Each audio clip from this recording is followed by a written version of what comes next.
Welcome to JDM Imported.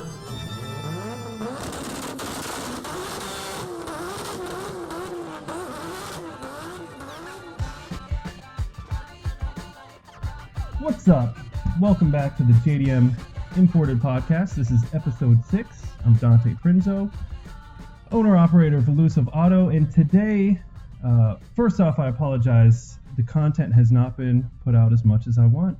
I miss it. I love doing this. I would do this if no one listened to it, which there's only a couple that probably do now. But I would continue to do it. I really love documenting the growth of the company and sharing some of my experience.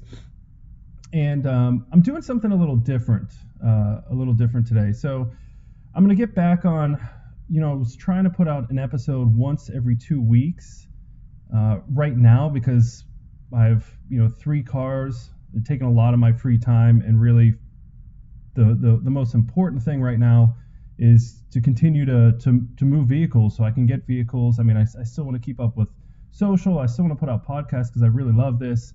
And I have all this video because I want to document it too on YouTube, but that just takes so much time. So I think once these cars are all buttoned up, ready for sale, good to roll, I can then shift my focus, but spreading it too thin, I just wasn't given enough concentration to any one thing. So I'm trying to do, more of a ladder technique, one hand at a time rather than trying to climb a ladder with 2 hands at a time, because you might fall off. So something a little different this week. And on that point of trying to get as much done in as little time as possible, I thought I would document my experience at a car show. Local car show I went to, actually a big one. It was a great venue, really good vibe there. So I wanted to share some of my findings with the FD. I drove it there. It was, 80 miles each way. And it was a really, really good shakedown opportunity, which I try to do for every car before I sell it. I think it's just, it's paramount in me understanding what's going on, because I can bring something home, it could run fine, and then you get it on the highway, you drive it for a while, and there could be a map sensor issue, or things that might only show up once a car's run for a while, or once it's really hot, or if it's in traffic. So it was a great shakedown. I got stuck in traffic for 30 minutes on the highway, gridlock type traffic. I'm not talking slowing down to 20, I'm talking stop, start, and 0 overheating issues, 0 idle issues, 0 everything that anyone ever thinks they know about rotaries that could go wrong. None of that stuff happened. Again, I will defend rotaries, not because I'm some fanboy, but just because I think there's a lot of there's a lot that's misunderstood with how they operate, and kind of the 30,000 foot view of them is that they're not reliable. But if you take care of them, and listen, even if you don't, they're so much easier to troubleshoot. There's just way less going on with them. So, but I think they're a fun power plant. It's something different. I'm not going to say it's better than anything. It's just something different. Expand your horizons. I've had good luck with them. And worst case scenario, they're fairly cheap to replace. And you do a little research, they're pretty easy to work on too. You need a lot less specialty tools than you would trying to rebuild, an inline 6. I mean, that's for sure. So, but anyways, this is going to be something different. So to save time, I was like, okay, I want to record a podcast. I don't want to wait till I come home and kind of think about how the day went, script it out a little bit so I don't sit here and stumble and sound like an idiot. So I was like, I'm going to do a little real-time recording, right? So right after the show, got in the car. Now, full disclosure, I refinished the interior plastics on the car. P.S. They came out amazing. They look great. They look factory OEM. And I forgot to plug in one of the plugs behind the AC control unit. So, it turned on the fan and stuff like that. The AC wasn't working, not because the AC doesn't work. I just forgot to plug a plug in. So 92-degree day, sitting out on the blacktop for 4 hours talking to people. I mean, so it's 92 ambient, probably 100 something on the blacktop, getting fried. And on the way back, I started doing it with the windows up. I mean, straight up, it was just sweat was in my eyes. It was burning. I'm like, all right, I'm gonna see how this thing comes out. I'll do as much as I can in post to make it sound somewhat decent, and I recorded it on my iPhone with the windows down.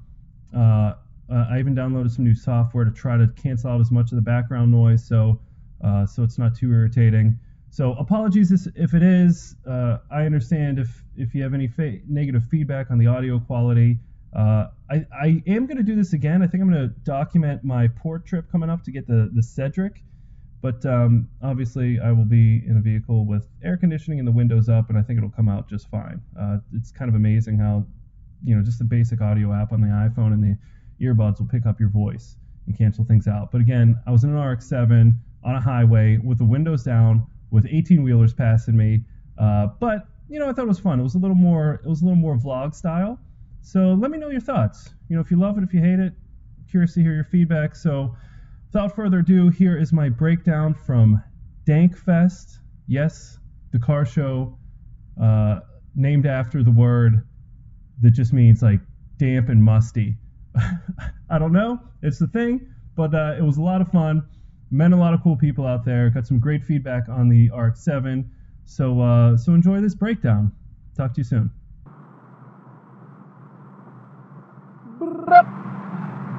Back in the car after being absolutely scorched on the pavement at Dankfest.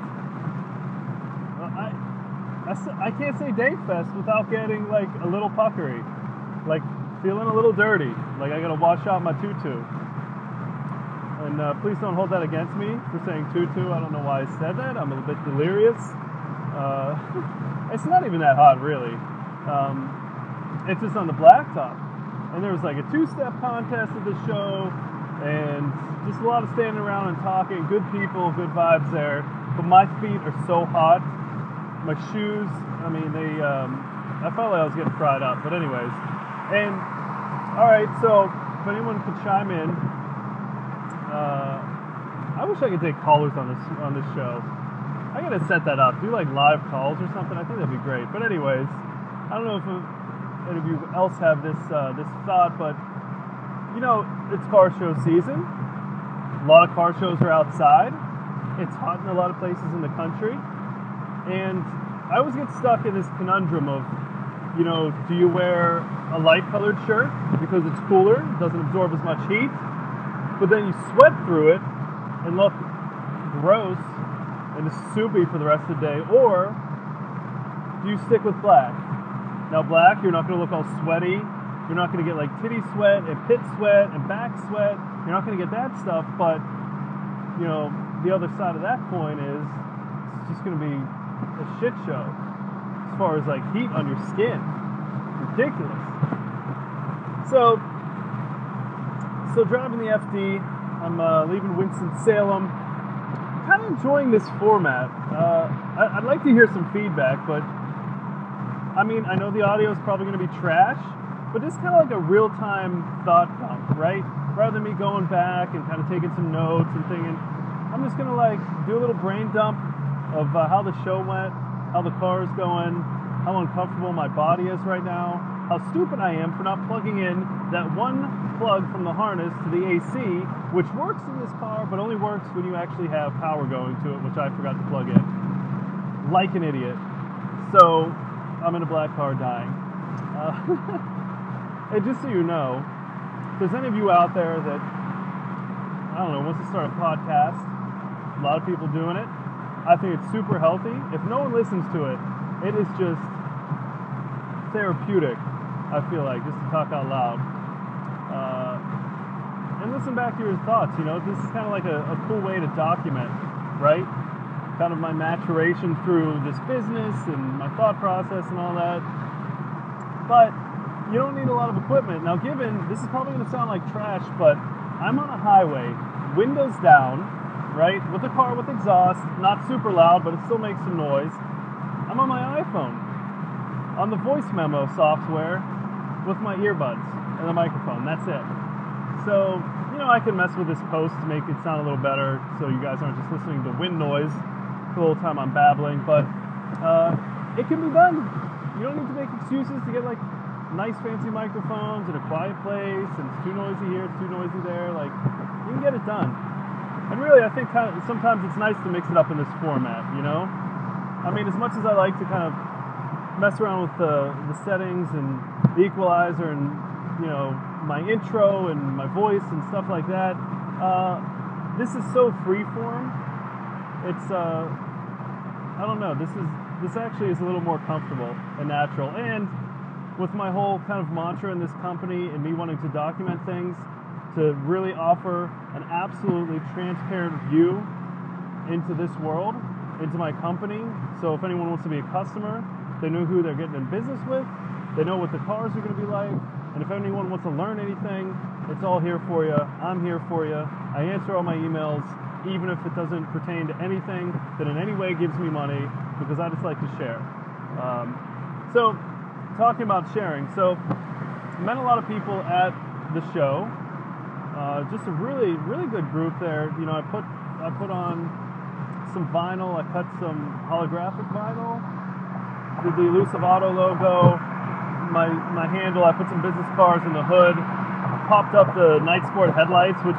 So I always kind of like to do these case studies, right? Just to see mannerisms and how humans interact, and kind of sit back and watch. So, you know, I'm talking to people. Went around the show. I came back to the car. And some people were stopping. I flipped the lights up, and it just seems like as soon as I did that, there was a lot more finger pointing. If you know anything about RX-7s, you know the kind of rare and hard to get lights, those Night Sport quad projectors, pop-ups. And if you don't, you know it's not stock, and it kind of looks cool. And people just have this like nostalgic affinity with pop-ups. You know, so when they're up, it's like, oh, that's right. But anyways, I noticed a big difference in foot traffic when I hard parked it with the pop-ups, turn the wheel, show off the OZ Pegasus wheels, and it went well. I mean, I had a bunch of stickers. Everyone took the stickers. I talked to some military, actually 2 different military guys that are going overseas.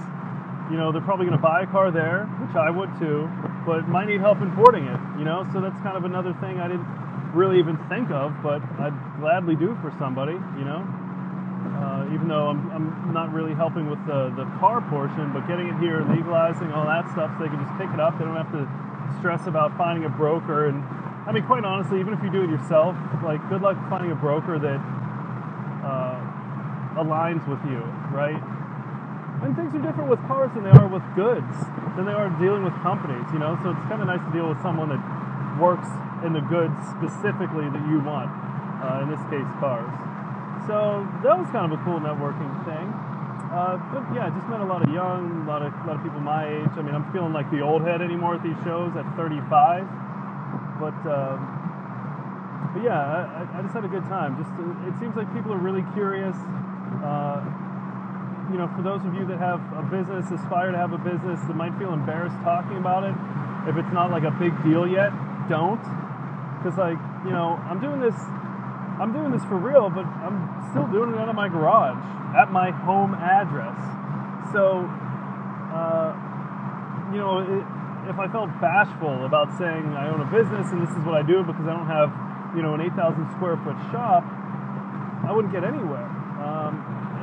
And I'm clearly not bashful. So, yeah, just kind of sharing what I do with anyone that asks, like, oh, how'd you get that? Who brought that in for you? Or blah, blah, blah. That's a cool car. And then I kind of, you know, the whole 30-second commercial on it. And, yeah, it was just good to kind of share some insight. There was a lot of really good questions, actually, just about importing and legalizing and different cars that are available. So it was just, it was a nice time. I had some good conversations. Made some good connections there. I did meet with a distributor of rotoform wheels, which I've always been a big fan of, rotoforms, because you can get, and this is a little bit that I know, I'm sure I'm going to know more, as I'm going to speak of shortly, but, you know, you can get 3-piece, you can get custom barrels, any finish, most widths. I mean, they offer, even if you're kind of a classic head, and you want 15s, maybe 16s at the biggest, you can get like 16 by 12s, 15 by 12s, I think up to 14. You can almost get a square wheel, which is sick. But yeah, they make really good quality wheels and aren't crazy expensive. They have some designs that are theirs, a lot of which are kind of takes from like Watanabes or things like that, but not like blatant knockoffs where it's so close and there's something a little skewed. Like they're clearly rotiforms. They have the center cap, a couple subtle differences, but you can see I would say they take inspiration from other designs and make it their own. But anyways, so getting into my point, which sometimes I will dance around. I apologize. If anyone hates that, please let me know. I'll do my best. Side note, I really appreciate constructive feedback. You know, I appreciate the good messages. I appreciate the reviews. But listen, if you have something negative, let me know. You know, I might sit here and say too much or whatever. But getting back to the rotiforms, back on track. So yeah, I talked with them a while.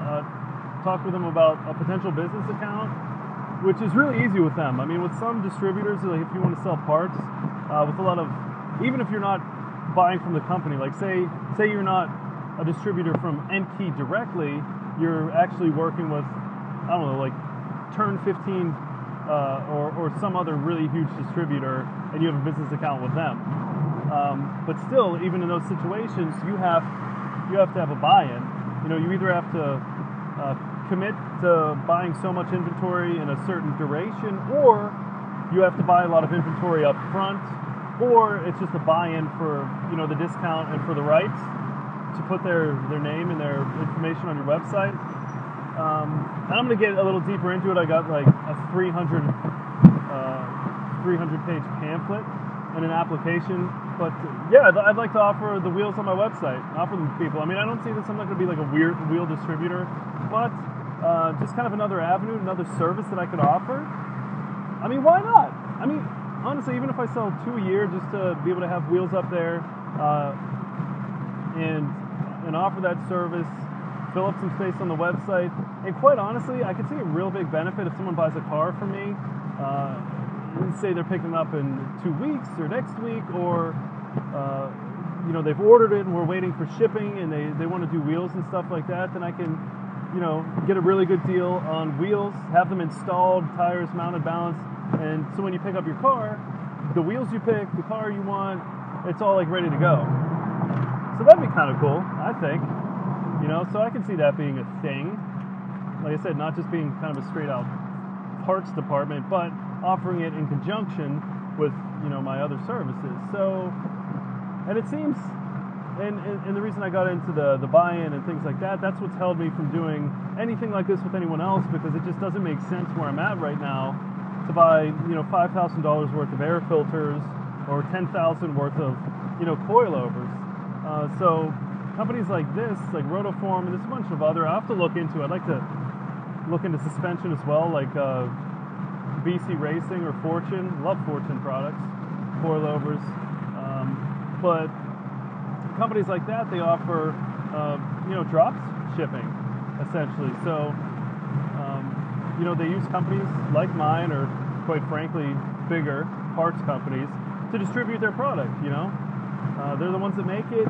They need people like us to distribute it and get people excited.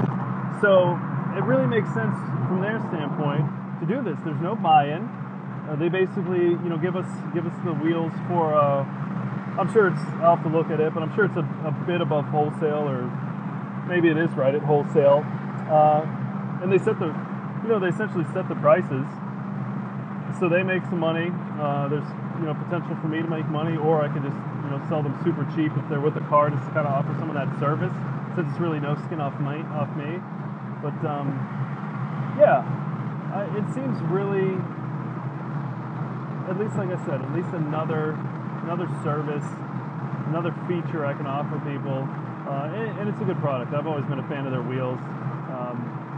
I know just from like reviews and feedback, and you know, people I follow on YouTube that race with them and drift with them. I mean, they're pretty light and durable wheels, you know, not just for kind of cruising around. So we'll see how that goes. I'm gonna get on that, and then hopefully, you know, you'll see some stuff up on the website. You know, and the drop shipping with them from the rep that I talked to is super easy. I mean, it's faster than if I had stuff in inventory. I'd have to pay a ton to get things out to you, rush delivery. But since they're huge, I mean, they'll send stuff out super quick, and then within a day or two of the order being placed, and rush shipping options available that won't totally crack you over the head, And who knows? I mean, maybe if I see a trend of things that are popular, I might stock some wheels up just to kind of offer them on certain chassis. Like if I start getting some older, type of vintage vehicles, and kind of that Watanabe 3-piece is popular, I can just have some in some different sizes and offsets that I know work for, like a Bluebird or like a Fair Lady. So it's something consistent, and if people want like a nice flush but not rubbing and not body altering fit, they can just get it with their car. So anyways, that was a nice takeaway. I'm glad I got that covered. Other than that, I mean, the vendors were like, rap companies, not music, not like MC, vinyl rap. I feel like I don't have to explain that, but maybe. And but mainly, I mean, the purpose from going there is just to get exposure. I love going to these shows. I feel like this is where this kind of solidifies why I'm doing what I'm doing, because I love the environment. I love talking about this stuff, sharing what I know, learning, and really trading ideas. There's things like this wheel thing I haven't really been thinking about, and then it's kind of in front of me, and I'm like, oh, why wouldn't I? I think this could be nice. So I think a really good feedback on the car. I probably didn't need to put so much time into this thing. I put so much. I mean, this week has been rough. I didn't go to bed before 2 any night this week, and again, I wake up and work all day, the recruiting job. So, and then I start this elusive auto activities. I'd say I started anywhere from 9, probably around 9-ish, maybe 9:30 the latest. Once the kids are in bed, and till 2. And this week I was till 2, till 3. Kids getting me up at 7 something. I don't recommend this. Sleep is valuable. I get super dumb. I mean, put it this way, and I'm sure we've all been there at some point if you've wrenched. But I've been in the garage, and I must have spent cumulative this week hours looking for tools. Mind you, I'm fairly organized. I get my tools together, I always put them in the same place. I don't leave a screwdriver under the cowl and then another wrench on the driver's seat and then zip. No, I put everything back. I usually have it all organized. My sandpaper's in order. I take that time so I don't have to look for stuff, but I was so dumb this week because I was so sleep deprived. I must have cumulatively spent hours looking for stuff that was right in front of me. I'm sure we've all been there. It was so damn annoying. Was it last night? I'm looking for some stain remover because I'm trying to clean up the seats, some spot treatment on the floor mats. Now I'm going to go through and hit this with the proper upholstery cleaner and really deep clean it, just because it makes it nice and free out. But at least for the show, I wanted to get some of the surface dirt and stains out. This thing, I had to do a 180 to get to my table from the interior of my car, where I have everything lined up. And I'm where the hell did I put this? I can't. So I'm looking all over. I'm looking where I usually store my cleaners. I'm looking at the table where I knew I had it. And I must have just walked around like a dope. And then I got sidetracked because, again, my brain was going numb. So I get sidetracked just looking at the car, thinking about things. And then oh shit, yeah, I need to get my spotter.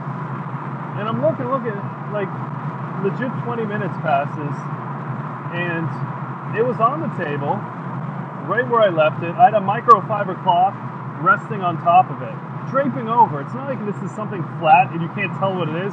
Clearly, you drape a microfiber cloth over a spray bottle, it still looks like a spray bottle, what? A lot of that going on, but hey, I was getting after it. And I think it was worth it. Kind of getting back to putting too much time in. I don't regret putting the time in, and I'm going to put more in because there's some things I really want to fine tune aesthetically on this car before it's sold, before the next owner has it. But for this show, I mean, it's outside. The paint didn't have to be perfect. The buffing didn't have, and I actually cut it short because I was just running out of time. So I didn't really get all the marks out from wet sanding the roof because that was just a process. Kind of long story with that, but just to give you a quick synopsis, I was wet sanding, some of the orange peel out. I don't want it to be perfect because then you'd have to do like the whole car, but I want it to look really nice, and especially the top part of this brilliant black. You can get some really nice reflection if you flatten it a bit. So, I hit it with 1500, 3000, like what I've done before, and I use good stuff. I use 3M, 1500, and then the new 3M, I think it's called Tri-Vert. They're these hook and loop pads. Look it up. It's 3M Try something, but wet sanding, and they're kind of like rubbery, and they don't feel gritty at all, but that's their 3000, and it actually works so well. I mean, it's a 3000, but it actually cuts a little bit. That's why you can step from 1500 to 3000 and really blast through it. And with those, they're meant for damp sanding too, so they're not splashing water around. You basically miss the panel, miss the pad, and go at it. It's super uncomfortable, but I mean, so anyways, without making a whole podcast on wet sanding and buffing, I started chasing what's called pigtails. So I must not have, I cleaned the surface, I hit it with alcohol even, but a particle must have got caught on that pad, and I had a backing plate too. So I had like all of the precautions on my sander. It was at the right speed, it had a squishy backing plate, this pad, I cleaned it, but something must have got stuck in there and just put pigtails, like real consistently throughout. And pigtails are like, well, they look like pigtails. They're like little swirly marks that you get from a random orbital sander if there's some particulate stuck between the surface and the paper, which happens on older cars. This is fresh paint. It's not like there's like iron and stuff that I'm pulling out of it. That's why it's important if you're doing like an older car. Really, I'd clay bar it before I'd wet sand it. Clay bar and then wet sand. Really make sure it's contaminant free, because then this will happen, like what happened with me. And you keep chasing it, right? So it went from like just knocking off a little bit of orange peel, turned into like I have a pretty flat, which is fine. It's gonna look sick, but it's also like it's taken a lot of time. I didn't need it to be that perfect. I don't need a flat show car surface. I wanted a factory orange peel, so this looked like factory paint. That's all, So in chasing these pigtails, this particulate in, then I had to step back to 1500, sand it down, get back with the 3000. So I did it, and I'm just maybe 2 stages of buffing. I did the initial cut, and then I just threw like a show wax on just to protect it real quick before I came. But I'll strip that wax off and then hit it with a polishing hybrid, and then finishing, and then a sealant, and it'll be good to go. But anyways, I didn't need to do all that. Quite honestly, I shouldn't even gotten into the wet sanding for the show, because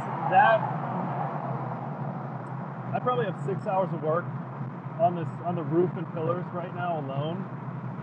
And it's unnecessary. Really, I could have just sold the car as is.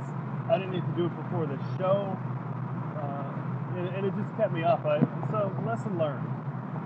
And for those of you out there that might be doing something similar or trying to hit a deadline, sometimes less is more. Don't rush it, especially outdoor events. Unless you're really competing in a car show, who cares, man? Like, you're not winning a trophy. It's not worth like really stressing about it. And then sometimes you rush to get done and you have to redo stuff, you know what I mean? So lesson learned for me. I think next time I have a deadline like this, I'm not going to worry about making things like for sale ready if the car's not. Like these are things I want to do before someone picks it up, but I don't necessarily have to have this done when I start marketing the car. I don't necessarily need this done going to meets. Today was essentially a networking meet, and everyone loved the car. They were like, whoa, holy shit, it looks amazing. I can't believe $33,000, it looks brand new. So it's like all the little nitpicky stuff that I'm like, I still have to refinish the door handle on the interior. I still need to finish buffing out the paint. like, unless someone's really sitting there, they know the car, and they're looking at it for like 10 minutes, they don't notice that stuff. You know, and if they do, who cares? Just say like, listen, I'm working on it. You know, I mean, you've been to shows, I'm sure, where there's under construction cars, trucks, that look like they just got started on whatever the project is, they just want to bring it out. So the main thing is, the moral of the story is, get out there, don't sweat the small stuff, enjoy the culture, because that's what we're here for. And that's where I'm going to close things out, at least on my mobile version of the podcast, is, I mean, really, just go out there, be an enthusiast. You don't have to have the best car, the fastest stuff. Like, it's better to be out there and share than missing out because you're chasing perfection, or what in your mind is perfection. It's not worth it, because you do that, you're alone, and it's no fun. And then you're like, why am I staying up? Why am I working so hard? Because, I mean, nothing on cars is fast. Nothing is easy. There's always unforeseen things that you run into. Even if you buy factory parts, something might crack in an install on taking something out. You know what I mean? There's always something. Always. Like I thought, I was like, boom, wet sand on a buff. I'll just do the top of the car. It'll look so minty for the show. And it turns into like 6 hours, and I'm chasing these pigtails, and it's like, come on, man. Don't need it. Don't need it. Just enjoy the life. Enjoy your day. Get out there. Drive something. Talk about something. Share something. Later.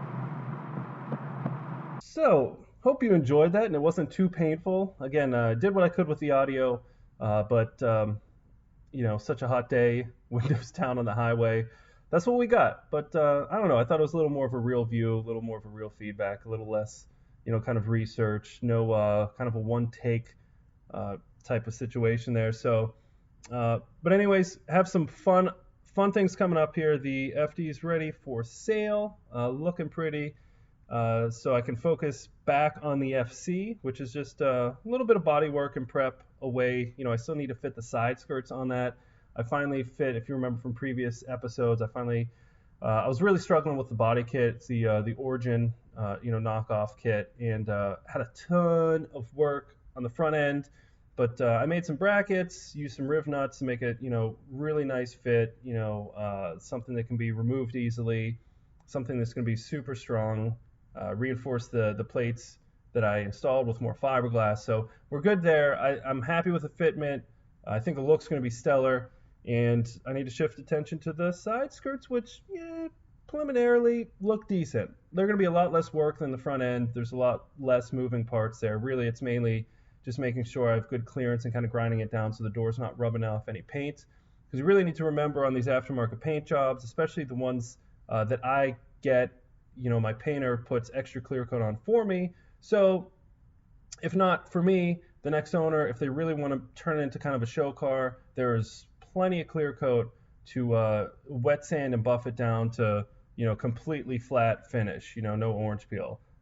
So I just have them build it up with that, like what happened with the FD, with that already has tight door clearances. There was some rubbing, so I had to adjust the fenders, I had to repaint the door, turn it into a whole thing. So, but I'd rather err on the side of too much paint than kind of cheap out on that. And then if somebody wants to do some heavy buffing and cutting, and kind of turn their car into something that's more of a cruise car, show car, that they're going to run into issues, I want to forego that. So you have plenty of clear coat to work with. So I got to work with some clearances on those side skirts because I know they're really, really tight on those doors. But the FC, hopefully in the next couple weeks, will be painted and ready to roll. I have the title for that. That's good. The FD, I have the title. That's ready. And the Cedric, I'm going to pick up actually later this week. So I'm recording this bit on Monday, the 25th.